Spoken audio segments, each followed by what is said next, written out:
Welcome back to Kansan. This week, I want to talk about the executive reorganization orders I've presented to the legislature, commonly known as EROs. EROs reorganize certain branches of government so they can function better and make sure Kansas taxpayer dollars are being well spent. Currently, we have the Kansas Department for Children and Families, which is our state's child welfare system. We have the Kansas Department for Aging and Disability Services, our state's department that focuses on aging adults as well as behavioral health and prevention programs. Finally, we have Juvenile Services currently housed in the Department of Corrections, which is where our juvenile offenders are placed. Currently, these three agencies are separate. I propose we merge these agencies and create the Kansas Department of Human Services. Why?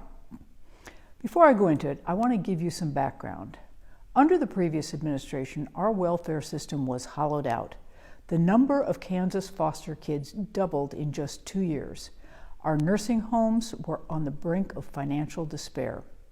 Our corrections facilities were overcrowded, understaffed, and we had to declare a state of emergency during my first few weeks in office. We knew the current system was not working. When I was on the campaign trail, I promised I would do everything in my power to improve our social service system. Blending DCF, KDADS, and juvenile services into one agency would create a more effective, holistic approach to human services that will better serve our children and families. Let me give you an example. Currently, if one Kansas family needs to access programs or services related to child welfare, behavioral or mental health, and crossover youth, all at the same time, they have to navigate separately through each of the three agencies I mentioned earlier.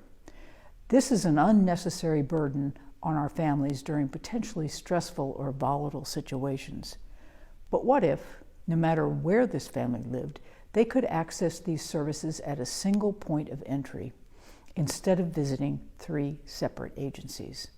I believe that this method of streamlining services would be a significant step forward in my administration's efforts to improve experiences and outcomes for Kansans, young and old, who need them most. However, it seems that some in the legislature would rather play political games than come to the table and find ways to move forward. I'm determined to work with legislators in a bipartisan way to address the serious issues we face.